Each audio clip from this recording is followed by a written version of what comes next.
150 రోజులు సాధించిన ప్రగతి గురించి మన డిప్యూటీ సీఎం గారు కూడా మాట్లాడుతున్నారు. థ్యాంక్ యూ అధ్యక్ష. 150 రోజులు పైన అయిన సందర్భంలో కుటుంబ ప్రభుత్వం ఏం చేసిందని గౌరవ ముఖ్యమంత్రి గారు చాలా అద్భుతంగా తెలియజేశారు. ఈ కష్టం వెనుక ఒకసారి మనం చేసిన విషయాల కంటే కూడా ముందు మనం మాట్లాడుకోవాల్సిందే. మనం ఏం ఇన్హెరిట్ చేసాం, ఏం వారసత్వంగా వచ్చినాయి ఒకసారి చూస్తే అధ్యక్ష, గుంతలు, శిథిలమైపోయిన రోడ్లు, విచ్చలవిడిగా పెరిగిపోయిన గంజాయి వనాలు, ఇసుక దోపిడీలు, రివర్స్ టెండరింగ్లు, నిర్వీర్యం అయిపోయిన పంచాయతీలు, ఆరోగ్యశ్రీకి ఇవ్వని డబ్బులు, రామతీర్థం రాముల వారి విగ్రహం నరికివేతలు, 219 ఆలయాలు అపవిత్రం చేయడాలు, మద్యం దోపిడీలు, ఎర్రమట్టి దిబ్బల దోపిడీలు, కూల్చివేతలు, వీటిని వారసత్వంగా తీసుకొచ్చాం అధ్యక్ష. ఆ వారసత్వం మనకి సంక్రమించిన తర్వాత గత ఎన్నికల సమయంలో ఈ వరుస దోపిడీలు, వీరి అరాచకం చూసి ఏ విధంగా దీన్ని రాష్ట్రాన్ని తిరిగి గాడిలో పెట్టాలి అని ప్రతి ఒక్కరి ఆకాంక్ష అధ్యక్ష. ఆ సమయంలో 3 సార్లు ముఖ్యమంత్రిగా చేసి ఈ రోజున భారతదేశంలో తెలుగువారు, భారతీయులు ఎక్కడున్నా సరే దాంట్లో దాదాపు సగం వంతు తెలుగువారే ఉండడానికి ముఖ్య కారకులు. నాలెడ్జ్ ఎకానమీ అనేది ప్రాతిపదిక చేసుకుని దాన్ని దేశమంతా విస్తరించిన ఒక విజనరీ. అలాంటి అనుభవం గల ఒక పాలసీ మేకర్ ముఖ్యమంత్రి, ఆయన్ని కూడా ఇబ్బందులు పెట్టి ఆ రోజు జైల్లో పెట్టినా, ఆయన్ని ఎన్ని రకాలుగా పెట్టినా ఒకటే అనుకున్నాం, ఇలాంటి వారసత్వంగా వచ్చిన సమస్యలను మనం ఎలా అధిగమించగలం అని. ఈ రోజున 150 రోజుల పాలనలో ముఖ్యమంత్రి గారు చెప్పింది, గౌరవ ముఖ్యమంత్రి గారు చెప్పింది చాలా ఉత్సాహం ఇచ్చింది, ఉత్సాహాన్ని నింపింది, భవిష్యత్తు పట్ల విశ్వాసాన్ని తీసుకొచ్చింది. సో మనస్ఫూర్తిగా వారికి నా ధన్యవాదాలు తెలియజేసుకున్నాను అధ్యక్ష. నాకు సంపూర్ణమైన విశ్వాసం ఉంది అధ్యక్ష. ఇది మొన్న మహారాష్ట్రకి వెళ్తే నేను ఆ మాట చెప్తున్నప్పుడు ప్రతిసారి మన రాష్ట్రం మీద చాలా బాధ అనిపించింది. మహారాష్ట్ర $1 ట్రిలియన్ ఎకానమీ అవ్వాలని మనస్ఫూర్తిగా కోరుకుంటున్నానని. నా మనసులో ఇబ్బంది పడింది ఏంటంటే మన రాష్ట్రానికి ఎందుకు అది బలంగా చెప్పలేకపోయాం అనేది. కాకపోతే మనకు వారసత్వం వచ్చిన సమస్యలు కాబట్టి ఆ రోజున చెప్పలేకపోయాను. ఈ రోజు నాకు 150 రోజుల గౌరవ ముఖ్యమంత్రి గారి అనుభవంతో కూడిన ఈ పాలనలో నాకు సంపూర్ణమైన విశ్వాసం ఉంది అధ్యక్ష. ఆంధ్రప్రదేశ్ $1 ట్రిలియన్ ఎకానమీగా అతి త్వరలోనే ఈ 5 సంవత్సరాలు వెళ్తుందని మనసు సంపూర్ణ విశ్వాసం ఉంది. $1 ట్రిలియన్ మన ప్రజలకు అర్థం అవడానికి 7,65,000 కోట్ల ఎకానమీ. గత ప్రభుత్వం మనల్ని ఎకానమీని నిర్వీర్యం చేసింది, ఇబ్బంది పాలు చేసింది, అన్ని రంగాల్లోనూ రాష్ట్ర ప్రభుత్వాన్ని వెనక్కి తీసుకెళ్లిపోయింది. ఈ పరిస్థితుల్లో గౌరవ ముఖ్యమంత్రి గారి అనుభవం, మీ పారదర్శకత, మీ విజనరీ దృష్టి, ఇవన్నీ కూడా మాకు ఈ $1 ట్రిలియన్ ఎకానమీ వైపు పరిగెడుతున్నాయి అన్న దాంట్లో ఏమాత్రం సందేహం లేదు అధ్యక్ష. అలాగే మన గత ప్రభుత్వం చివరికి పాస్బుక్లో కూడా గత ముఖ్యమంత్రి గారి ఫోటోలు పెట్టుకోవడం, అలాగే ఏ పథకాలకైనా సరే కేవలం వారిది పెట్టుకోవడం చాలా ఇబ్బంది కలిగజేసింది అధ్యక్ష. ముఖ్యంగా ముఖ్యమంత్రి గారు వచ్చి, గౌరవ ముఖ్యమంత్రి గారు వచ్చి ఎప్పుడు కూడా ఎవరికి కూడా గుర్తింపు లేనివి, ఆలోచించనివి కూడా వాళ్ళని ముందుకు తీసుకొచ్చి వాళ్ళకి ముఖ్యంగా నేను చెప్తుంది, మొన్న చాలాసార్లు కొన్ని సందర్భాల్లో ముఖ్యమంత్రి గారి దృష్టికి తీసుకెళ్తే యల్లాప్రగడ సుబ్బారావు గారి గురించి ఎవరికి తెలియదు అధ్యక్ష, చాలా తక్కువ మందికి తెలుసు. వారి పేరుని నేను ఒక మాట ప్రస్తావించగానే ఆయన దృష్టికి తీసుకురాగానే ఆయనకి పేరు పెట్టడం ఆయన దార్శనికతకి చాలా అర్థం పడుతుంది అధ్యక్ష. ఎందుకంటే ఎవరెవరి పేర్లు నిన్న కాక మొన్న వచ్చిన వ్యక్తి పాస్బుక్లకి పేర్లు ఆయన ఫోటోలు వేసుకున్న దాన్ని నిజంగా దేశం కోసం ప్రజల కోసం కాంట్రిబ్యూట్ చేసిన వ్యక్తికి అది గుర్తించడం అనేది మనస్ఫూర్తిగా ముఖ్యమంత్రి గారికి నా ధన్యవాదాలు తెలియజేసుకున్నాను అధ్యక్ష. అలాగే సభలో ఎంతమందికి తెలుసో తెలియదు కానీ పొట్టి శ్రీరాములు గారి నిజమైన బలిదానాన్ని డిసెంబర్లో ఆయన బలిదానం ఉంటుంది, ఆయన చనిపోయారు మన కోసం. ఈరోజు దాన్ని రాష్ట్ర ప్రభుత్వం అధికారం దినంగా దాన్ని జరుపుకోవాలని చెప్పి ముఖ్యమంత్రి గారు మా దృష్టికి తీసుకొచ్చారు. దానికి కూడా వారికి సంపూర్ణ కృతజ్ఞతలు తెలియజేస్తాను అధ్యక్ష.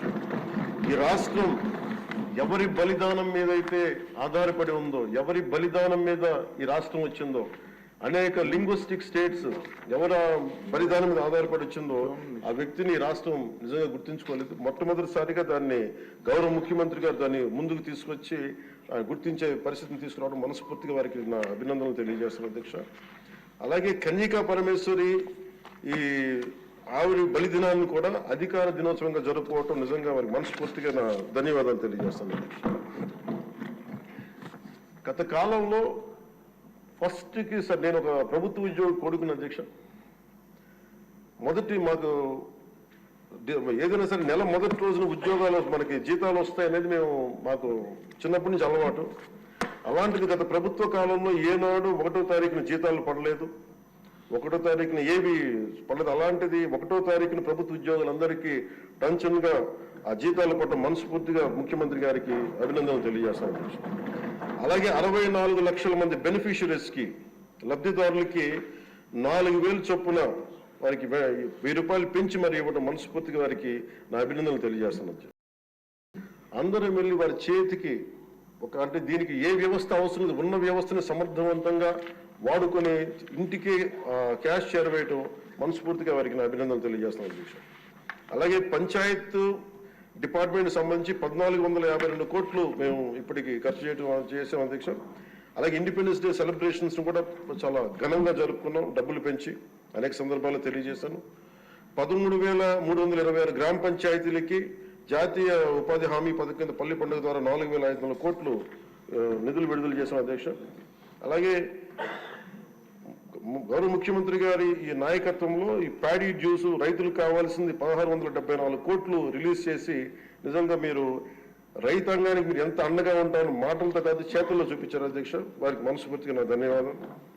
అలాగే ప్రభుత్వానికి మన కేంద్ర ప్రభుత్వానికి ఎంత అండగా ఉంది మోడీ గారి ఆధ్వర్యంలో ఉన్న కేంద్ర ప్రభుత్వం అనడానికి అమరావతికి 15,000 కోట్ల రూపాయలు, పోలవరంకి 12,500 కోట్ల రూపాయలు, రైల్వే ప్రాజెక్ట్స్ దాదాపు 70,000 కోట్ల పైచిలకు, హైవేస్ అయితే దాదాపు ఇప్పటికే 55,000 కోట్ల రూపాయలు ఈరోజు మనకి ఇచ్చారు అధ్యక్ష. దాని పనులు జరుగుతూ ఉన్నాయి. అలాగే ముఖ్యమంత్రి గారికి కూడా ముఖ్యంగా మిడ్ డే నేను అడిగింది ఏంటంటే ముఖ్యమంత్రి గారిని డొక్కా సీతమ్మ గారి పేరు ఏదన్నా పథకాన్ని క్యాంటీన్ పెట్టండి అంటే ఆయన ఏకంగా దీనిలో నారాయణ గారికి కూడా ముఖ్యమంత్రి గారు ప్రత్యేకంగా నా ధన్యవాదాలు తెలియజేస్తున్నాను అధ్యక్ష. మధ్యాహ్న భోజన పథకాన్ని విద్యార్థుల మధ్యాహ్న మిడ్ డే మీల్ స్కీమ్కి డొక్కా సీతమ్మ గారి పేరు పెట్టడం మనస్ఫూర్తిగా వారి చేతులెత్తి నేను నా మనస్ఫూర్తి గారికి కృతజ్ఞతలు తెలియజేస్తాను అధ్యక్ష. అలాగే ఇలాంటి స్ఫూర్తి చూసి నాకు కూడా వ్యక్తిగతంగా నేను ముఖ్యంగా ఆయన లీడర్షిప్ ఎబిలిటీ, ఒక క్రైసిస్ వచ్చినప్పుడు ఒక నాయకుడు ఎలా ఉండాలి, ఒక వరదలు వచ్చినప్పుడు ఎలా ఉన్నారనేది మనకి విజయవాడ బొడుమేరు వరదలప్పుడు అసలు ఆయన చూపించిన నాయకత్వ పటిమ ఇవన్నీ చాలా ఆదర్శనీయం అధ్యక్ష. మేము వెళ్ళి కాళ్ళు మన చొక్కా మడిచి ఆయన దిగి బురదలో నడిచి దిగి ఆయనకి అవసరం లేదు, ఆయన చేయించవచ్చు. ఒక కమాండ్ సెంటర్లో కూర్చొని చేయగలిగే సత్తా ఉండి కూడా మా అందరికీ ధైర్యం నింపడానికి, మా అందరికీ భరోసా నింపడానికి, ప్రజలకు ఆ భరోసా ఇవ్వడానికి ఆయన నడిపించిన తీరు యంత్రాంగాన్ని చాలా అభినందనీయం అధ్యక్ష. అలాగే జల్ జీవన్ మిషన్ కి సంబంధించి అధ్యక్ష ఈ రోజున గత ప్రభుత్వం ఫిల్టర్ బెడ్స్ కూడా మార్చలేదు అధ్యక్ష. అంటే 4 లక్షలు అవుతుంది. అంటే ప్రతి నెల మొదటి లేయర్లో మొదటి శాండ్ తీసి అది అసలు కనీసం అది కూడా కనీసం ఫిల్టర్ బెడ్స్ మార్చని కాడికి ఈ రోజు పొద్దున మన అసెంబ్లీలో కూడా మాట్లాడిన గౌరవ సభ్యులు కొంతమంది తీసుకొచ్చింది కనీసం మనకి కిడ్నీ వ్యాధులు ఎక్కువైపోతుంది, కనీసం ఫిల్టర్ బెడ్స్ కూడా మార్చలేదు. కనీసం ఫిల్టర్ బెడ్స్ మార్చిన కొంత ఇంపాక్ట్ తగ్గుద్ది అని అంటుంటే నిజంగా అనిపించింది అధ్యక్ష. జల్ జీవన్ మిషన్ మేము ఇప్పుడు దాకా గౌరవ ముఖ్యమంత్రి గారి నాయకత్వంలో ఆయన విజన్ తోటి జల్ జీవన్ మిషన్ ఈ రోజున అందరికీ మాటిస్తున్నాం అధ్యక్ష, రాష్ట్రానికి మాటిస్తున్నాం. జల్ జీవన్ మిషన్ మన కేంద్రం మనకి గౌరవ ప్రధానమంత్రి గారి ఆశీస్సులతో గౌరవ ముఖ్యమంత్రి చంద్రబాబు గారి నాయకత్వంలో మునిపెన్నడూ లేని విధంగా భారతదేశంలోని ఎప్పుడు కూడా జల్ జీవన్ మిషన్ ఏ స్థాయి ఇది ఒక మౌనంగా చేస్తాం అధ్యక్ష. ఆ మాట మేము అందరం కమిటెడ్ గా ఉన్నాం అధ్యక్ష. అలాగే లా అండ్ ఆర్డర్ కి సంబంధించి లా అండ్ ఆర్డర్ లో 3 IPS ఆఫీసర్స్ ని ఏకకాలంలో సస్పెండ్ చేసిన ఘనత, వాళ్ళు చేసిన తప్పులకి ఆ ధైర్యం కావాలంటే ఆయన అనుభవం చాలా స్పష్టంగా తెలియజేస్తుంది అధ్యక్ష. అలాగే లా అండ్ ఆర్డర్ సంబంధించి ఇంకొకటి గాంజా. గంజాయి వనాలు పెరిగిపోయిన చోట తిరిగి శుద్ధి చేయడం, డ్రోన్స్ ను వాడి గంజాయిని అరికట్టడం. ఈ మధ్యలో కూడా మనం ఏ స్థాయికి వచ్చిందని పక్కన ఉన్న వైజాగ్ లో హాస్పిటల్ పక్కన చిన్న చిన్న పిచ్చి మొక్కలు కూడా పెంచేస్తాం. అంత ఇదిగా పెరిగిపోయిన దాన్ని ఉక్కుపాదంతో దాన్ని అణిచేస్తామని చెప్పింది చాలా స్ఫూర్తిదాయకం అధ్యక్ష. ప్రత్యేకించి సోషల్ మీడియాకి సంబంధించి అసలు ఇంట్లో ఆడబిడ్డలు బయటికి రావాలన్నా కానీ ఊళ్ళల్లో ఈ రోజున ఇక్కడున్న చాలా మంది గౌరవ సభ్యులు కానీ ముఖ్యమంత్రి కానీ వీళ్ళందరూ ఎంతో కొంత ఒక ఇన్సులేటెడ్ అధ్యక్ష.